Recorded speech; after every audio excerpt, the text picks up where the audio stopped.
Welcome back, Fire Addicts, to another episode of Travis Does Fire. Today, I am answering the most common questions asked on fire-related Facebook groups. Let's go.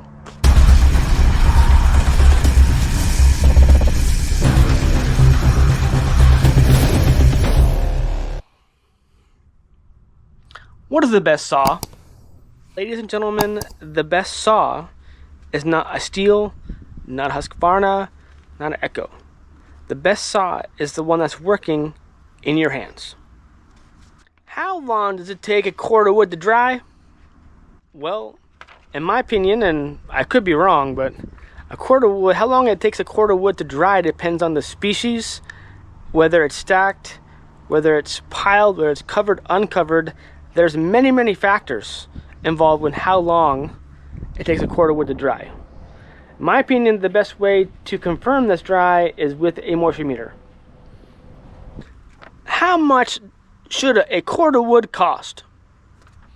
Well, in my opinion, a cord of wood should cost what it costs. So again, there's several variables in terms of cost. The main one is your market, where you sell your wood, who you're selling your wood to. I would do some market research to see what a cord of wood is selling in your area, and if that is going to be a mix of soft and hard, or all soft, all hard. And of course, even with the soft or hardwoods, some wood is not as desirable as others. For example, cottonwood. Most people do not want cottonwood, and a lot of people have opinion on pine too. I want to know, anyone out there, loggers or woodhounds, have they seen Bigfoot in the woods? Well, I don't know if this is a common question, but a question. Interesting. I don't have an answer. There have been a lot of sightings in my neck of the woods, but have I seen one? I don't think so. Does it mean they don't exist? I say the verdict's out. I really want to start a fire business. How do I get started? Well, in the words of Joe over at Ohio Woodburner, you just do it. I mean, you plan a little bit, but figure out, do your research, market research. What is selling, what's not selling? Is there an opportunity? Is there a niche? Whether that's going to be half cord loads, whether it's going to be base cord or third of a cord, whether that's going to be in a tote worth, it could be bundles, it could be cedar, kindling. Whatever it is, if there's a niche, go after it. Including mini bundles for those mini stovetop burners. If those are not being sold in your area, try that. But how you start it, you start and you go. All these folks getting their free wood or logs and chips and all ice. I don't want to buy firewood. How do I get free firewood?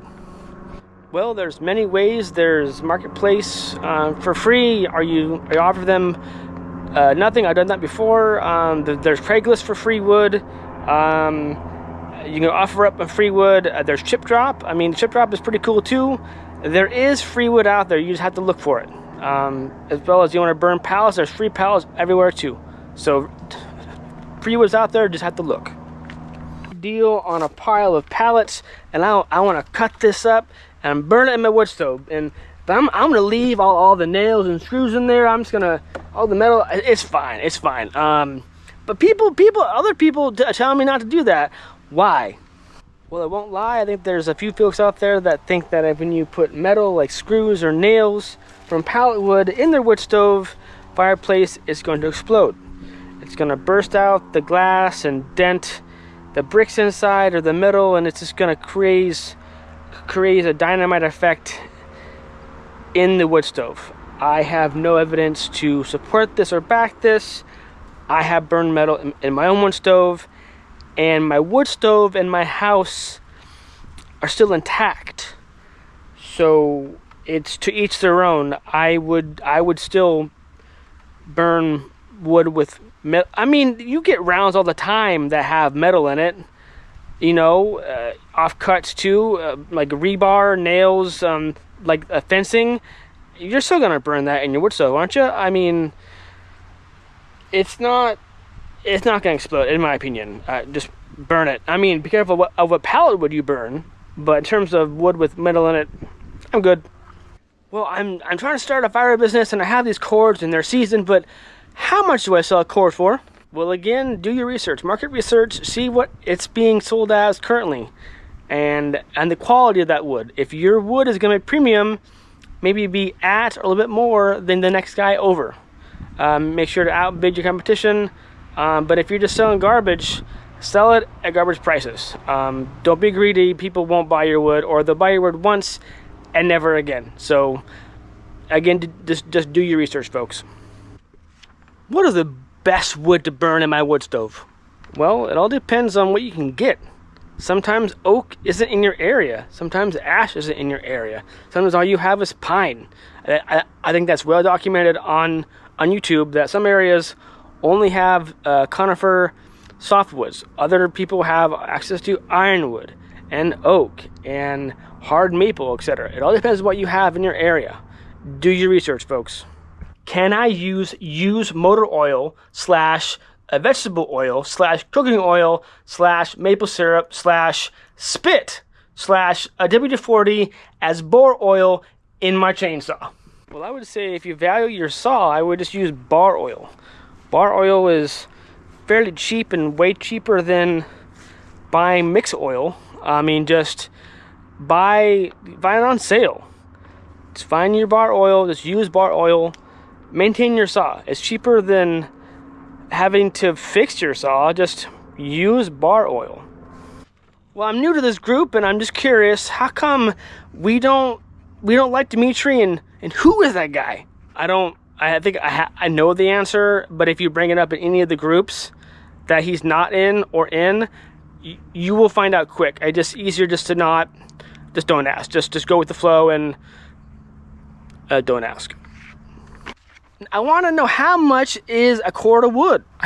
Didn't we go over this a minute ago? It all depends on your area. You just have to do your market research. I don't want to repeat myself. I don't research it. So my coworkers, cousins, friends, dog groomer's wife told me that pine is not good to burn. Is it good to burn or not? I don't know why there's a debate about pine. I still maintain that pine is fine. I would burn pine in my own wood stove. I think people are afraid of the pitch, sap in pine, and if it's not seasoned properly. And some people believe that if it's not prepared properly or ever, it's going to explode in their wood stove, and or it's going to create inches upon inches of creosote in their chimney. I don't have any evidence against this or for this. I'm just saying, in my opinion, I would be fine with pine as long as it's seasoned. It's pine. It's wood. Everything burns. It's wood. It's wood. I posted on this other Facebook group. I'm asking what type of wood this is right here, and I got 9 different answers. How come people can't tell me what wood this is? I don't know the answer to that. I mean, there's apps of how to figure out what wood is in your wood yard or not by way of the leaf and or the grains and or the bark. I would know the trees in your region, even the subspecies, based on how it looks, the color of it, the bark and the leaves if possible. Know what's in your area. I think that's a good practice to know and to learn. But varying answers, because people are going to answer it, and they're in the group and they're all over the US or Canada, global, and a leaf could look similar to another leaf in their area. So I would just I wouldn't even ask on those groups. I would just do your own research, or buddy up with arborists and pick their brain and ask them and learn from them what a species in your wood yard is. What is the best splitter that I can get for around $1,000? Well, for $1,000 and maybe cheaper, you can find a used one. The Champion's used.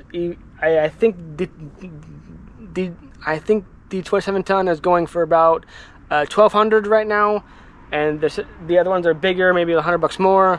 That's brand new. I've seen these used. I don't know how many years old used, but used for probably between $800 to $1,000. Ones that are homemade or rusted or broken, you're going to see for about $600.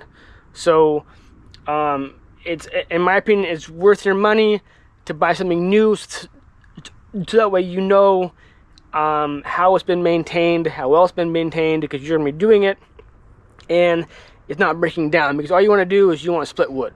So I don't think you can find a new splitter for $1,000. The one at Costco is like $1,099, and then you have to pay tax. So I guess that's to answer your question. Costco has one. If you have a Costco near you or online shipping to you, but I think that's the closest you're going to get to a splitter for $1,000. Well, that's it for this episode, folks. I hope that you found it funny, humorous, comical. It's amazing the amount of questions that I read and see on the various Facebook related groups on Facebook and social media. Not discounting anyone's opinion or stance or making fun of anyone. I just think that it's funny, and I wanted to shed light on it. Anyway, if you can think of any other questions that are common in the groups that you're in on social media, you let me know down in the comments, and let me know if any one of those hit home for you or made you chuckle. It's amazing what people don't know. Yes, I mean, we share knowledge, but when the same questions are asked again and again and again, there has to be different topics to discuss on these groups. I know, and I've definitely pinpointed that social media, especially Facebook, can be a toxic environment. So just be aware and take it with a grain of salt, and hope you have a thick skin when it comes to it. Anyway, thank you for tuning in. I appreciate it. Until next time, be kind to one another. Stay safe, keep cutting, rock and roll. Cheers.